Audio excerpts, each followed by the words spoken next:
Thanks for joining me for another review. This one is for the Roto Grip UFO. House shots at both Westridge and Gage, that's what most people bowl on, but you'll definitely want to check out my other videos and comparisons because I filmed those on this year's Nationals doubles and singles pattern. Longer pattern, much higher volume, which is what the UFO was designed for.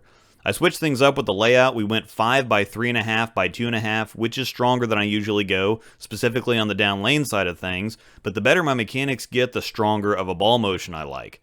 The UFO is the latest snow tire asymmetric solid in the HP4 line, replacing the Halo. Now for starters, anyone disappointed or concerned by losing the Halo, don't be. The UFO feels very familiar, and in my personal opinion, it's an upgrade, but we'll get to that in a minute. The cover is Microtrax S20, so same base formula as the Halo, just with a higher nano load. Cover characteristics are early, smooth, and really blending. It doesn't burn up on friction though, it's just slower response, which is an important distinction. The new ET core has really similar numbers to the core from the Cell series, in addition to the core from the No Rules series, 252 RG and 054 differential, so a bit higher than usual on the RG for an ASIM, but that will get it through the heads a little bit easier and add a bit of shape down lane. Typically, I expect stronger balls to just hit the lane and take off from straighter, so the first several shots were pretty timid, but once I saw how well it blended the lane, I got comfortable pretty quickly. Obviously, that still wasn't my comfort zone, so as I moved in, I had a surprisingly good look for this strong of a ball. I had several 8 and 9 baggers throughout filming here, and my carry percentage was also really high. That's going to be a product of matching up more than anything, so it's not a ball-specific attribute, but if you find your results with a ball to be similar to mine, it's worth noting.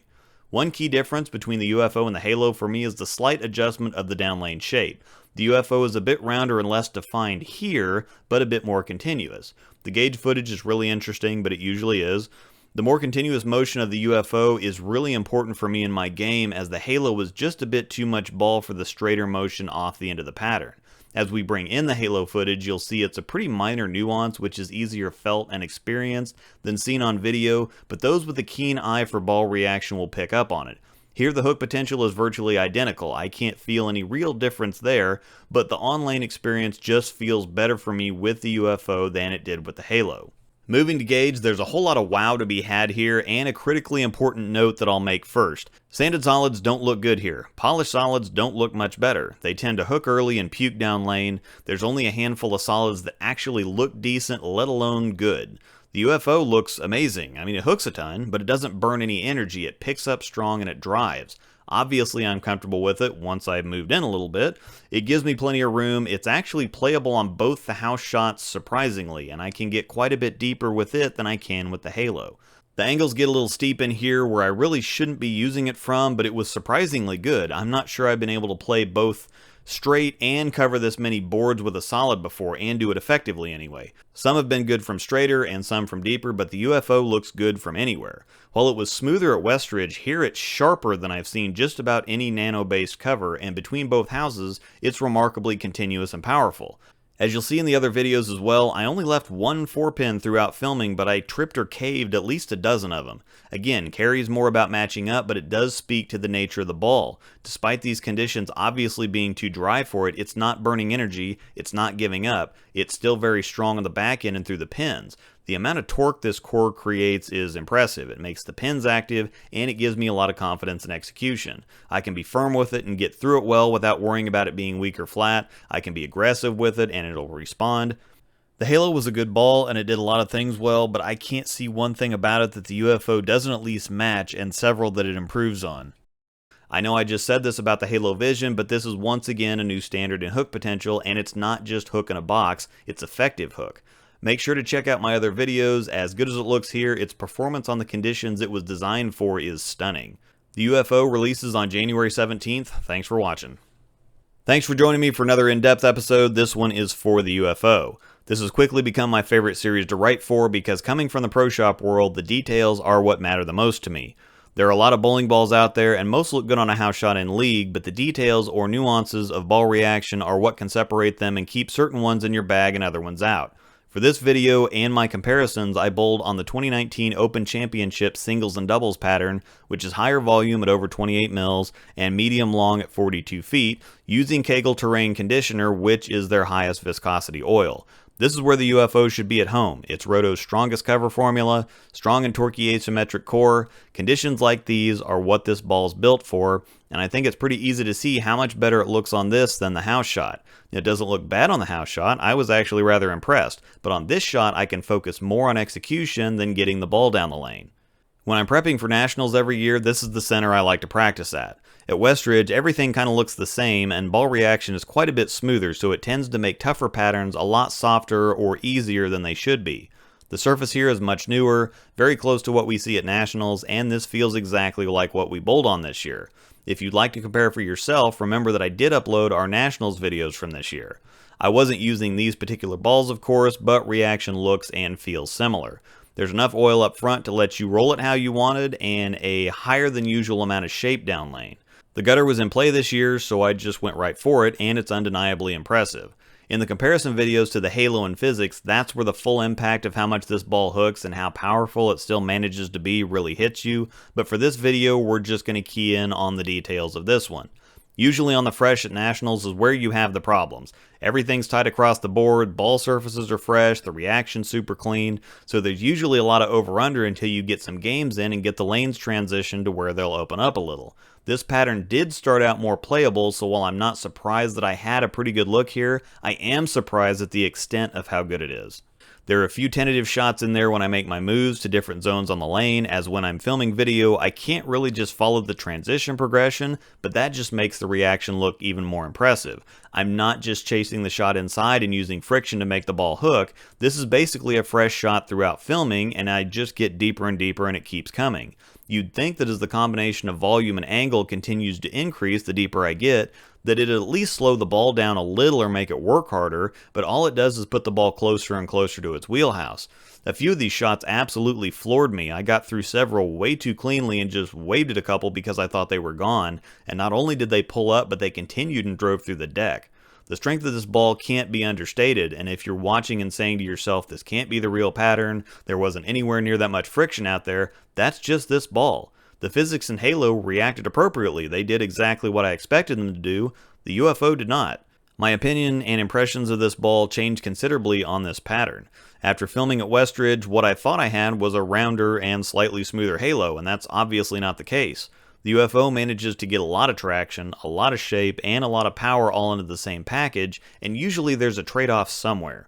Usually when you get traction, you get a smoother reaction and can get softer hit if you don't have the volume, and when a lot of the ball's energy is invested into hooking, there's just less available for everything else. This is the most shape I've seen out of a nano-based solid before. Usually you think stuff like Halo and Idol, which aren't super slow by any means, but they're also not this quick. When I film for strong asymmetric balls, my expectation is always to make the videos and put them back in a box. I just have no use for them. I think the UFO is actually going to stick though. Usually the other stronger stuff is too strong for how slow it is, so it's just angle issues, but I can actually move left with this ball and get a better look with it than some of the stuff that I usually use, which sometimes has to be helped a little when I'm forced deep because of the higher volumes in the middle on a house shot, which obviously isn't a problem for the UFO.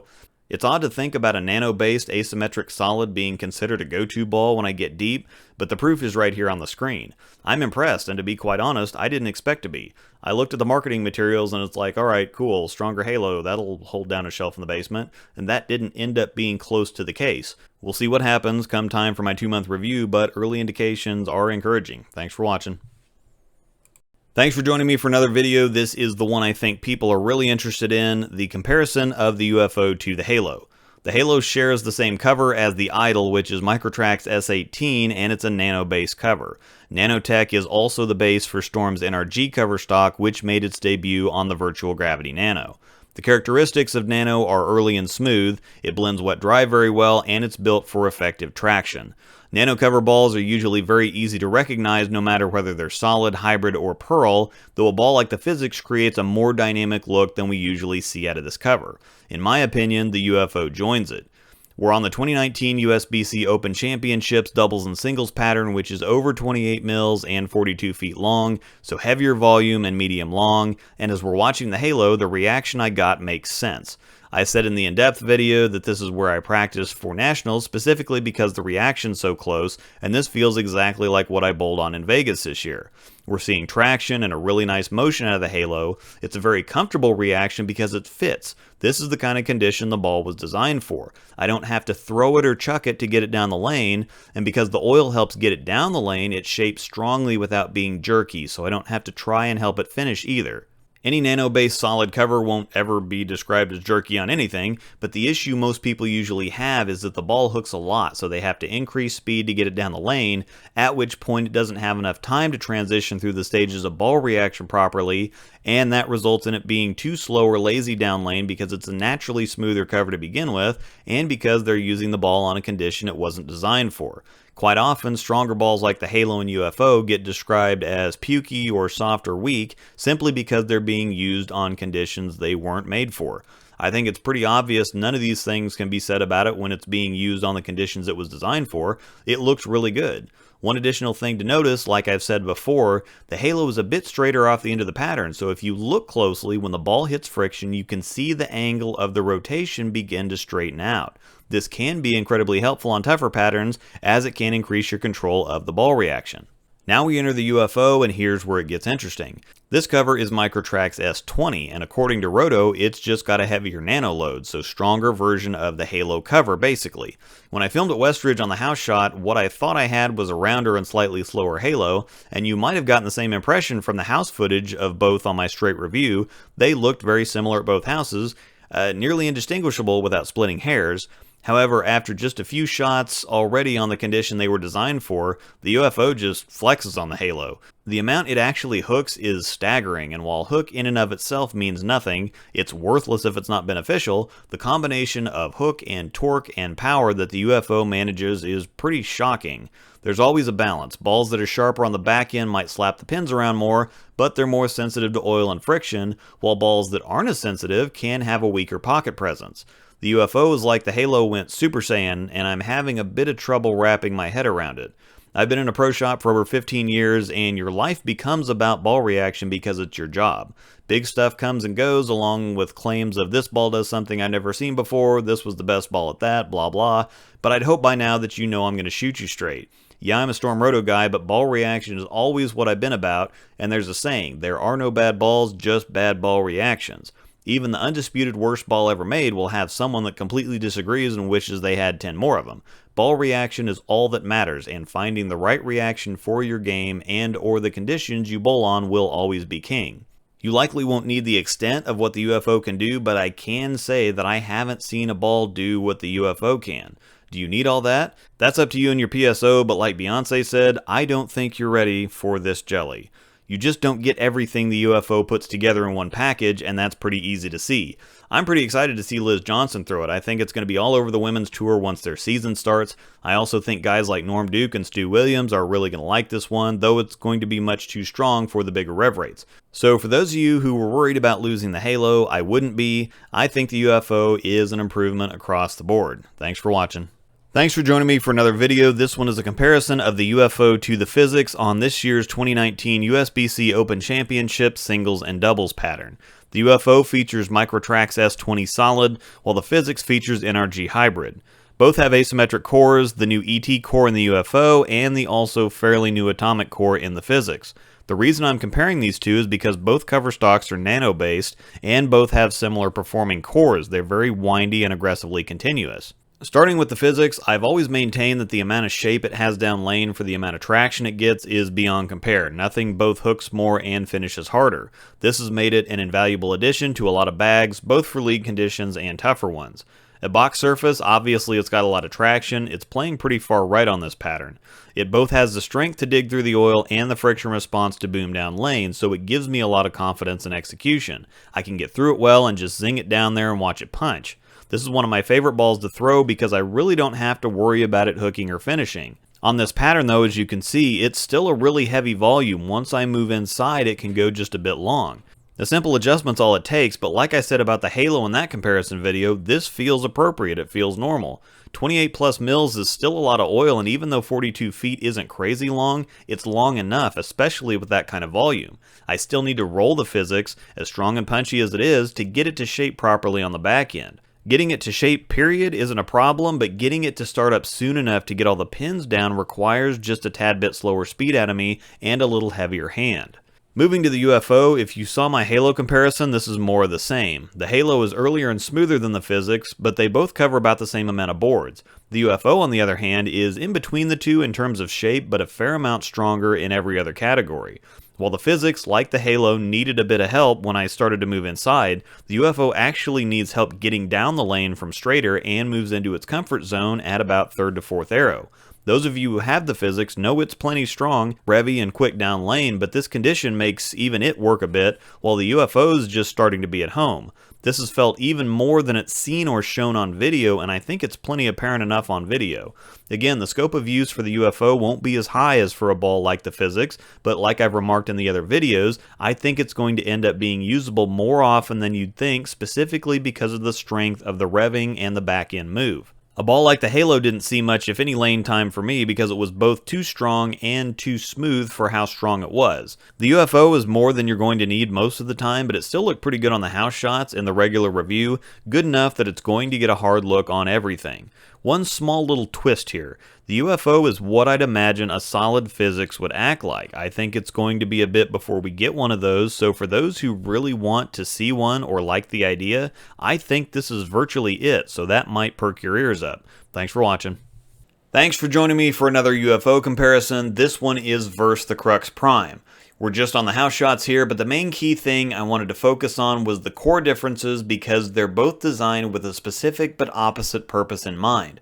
The covers on both balls are very strong, smooth, blending, and controllable, but the cores are what separate them. The Catalyst core in the Crux series was designed with one thing in mind, which was minimizing the changes to the core after drilling or keeping the core shape and numbers more intact. What happens with most cores like say the Shape Lock HD from the Virtual series and Gravity Evolve is that when you drill the fingers you remove a fair amount of core material which changes the shape of the core and the RG and differential, which has an effect on ball reaction. With the scoop out of the middle on the Catalyst core, however, if you use a quote-unquote typical layout, whether it's pin up or pin down, you're not going to remove much, if any, core material with drilling the thumb, which is where the primary or most significant change is going to come from unless you bury the fingers.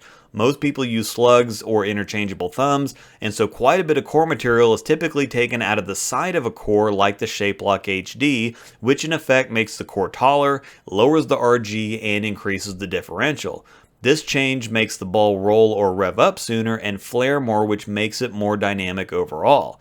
Now with the Catalyst, you're not making that change, so you're staying closer to the design numbers of the core, which limits your ability to make the reaction more dynamic, but asymmetric cores are already really strong and dynamic to begin with. The design of the Catalyst core allows you to have a ball reaction with more natural torque without a layout increasing the reaction to a point where the usability also decreases. This is why the initial Crux releases, and especially the Alpha, were so popular and revered, and why the Prime was even released to begin with. You get more ball reaction than a symmetric ball without it being too much more.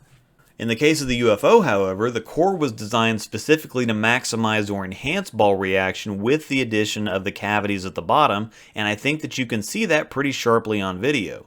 Nano-based covers, especially with such a high load as is found in the UFO's Microtrax S20, are typically smooth and blend wet-dry well. However, the UFO has the most shape I've ever seen in a nano-based solid before. It absolutely flies on the back end for a nano ball anyway. While I'd argue that the spec cover that's on the Evolve, Prime, and Pro Motion is still an even smoother cover than the Microtrax/NRG, it's marginal and they share a lot of similarities. The difference in reaction that the two cores create here is starkly obvious and apparent to me. Where you can take two balls like the Evolve and Halo and see similar things across the board, going to opposite ends of the spectrum with core design still within the realm and parameters of asymmetry really displays how much disparity of reaction can be created. The motion of the Crux Prime is quite a bit rounder and more controlled, while the UFO has a dynamic and aggressive motion throughout the lane, so heavier hands will likely see more of a benefit out of the Prime, while those that need more strength and shape will get an abundance of that with the UFO. At the end of the day, it's not a question of which one is better. Better is relative. I get a lot of questions about which ball is better than another one, and while some balls are more versatile and have a wider scope of use than others, the better ball will always be the one that fits your game and the conditions you bowl on the best. Thanks for watching. Welcome to another UFO comparison video. This one is versus the Phase 2. The Phase 2 has been the flagship strong ball for Storm for the last several years. Even though it's symmetric, it's seen as the ball for tournament bowlers, as most don't need any more hook or traction than that, and the symmetric core produces a smoother and more controllable reaction. There are occasions when you just need more traction and shape though, and while most bigger hooking ASIMs just increase traction, the UFO increases both and makes them effective. The Phase 2 I'm showing here is brand new, and we're on the 2019 USBC Open Championship singles and doubles pattern. As far as pure traction goes, the Phase 2 has enough to nearly hang out with any ball out there. From straight, it's strong and controllable, which is exactly what you want out of a ball when they're tough. You want to get traction through the oil so the ball doesn't go too long and then jerk at the end of the pattern. This helps keep your angles in check, and it helps deliver effective ball motion. I know you've heard me harp on that point quite a bit recently, but hook, shape, and really any other facet of ball motion is completely useless unless it's effective and helps you get the pins down. That's ultimately the goal. The Phase 2 does this very well. That's why you see it on TV all the time in the pros' hands and in better bowlers' bags across the country. It may not always come out depending on the pattern, but there are very few people who own one or more that don't take at least one or more with them wherever they go. If the opportunity to use it presents itself, I'm going to take full advantage.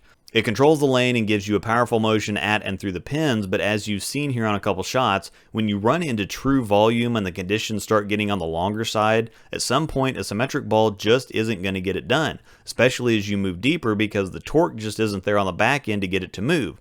When it hits late, it starts getting flat, so the effectiveness of pocket hits begins to decline as well. This is where the UFO shines and what it's designed for. From straighter angles, it can actually be too much, and the strength and the move on the back end is just more than you need. Most of the time, as the lanes transition and burn up, people will naturally go to weaker balls that will get down the lane and use track burn as hook or the bumper to help the ball finish. However, on patterns like this that are so heavy and on the longer side, the amount of friction you need just may not ever exist. The head burn will force you left, but the track may not ever get developed enough for symmetric balls to be truly effective. If you use more surface to help you get earlier traction, you're going to further reduce the back end move and find yourself in over-under territory. The UFO has the traction without needing a crazy amount of surface and the torque and shape down lane to hook through the sledge and produce results. As you saw in the other comparison videos, even the Halo and Physics couldn't quite keep up without extra help from me, and as I move inside, the UFO allows me to maintain my physical execution without having to adjust several different things at the same time. The fewer adjustments you have to make as the lane transitions, the more consistent you'll be, and the better your results will be. The UFO is obviously a very strong ball that won't be in play as much as something like the Phase 2, but I also think this video illustrates the need and use for this kind of option. Something like urethane or lower end reactives also don't get used much, but can be the most vital options in your bag when you need them because everyone is going to score when the conditions are more favorable. It's when they get tough and you need those fringe reactions that the difference shows up, and that might be the difference between you making a cut and winning brackets or not. Thanks for watching.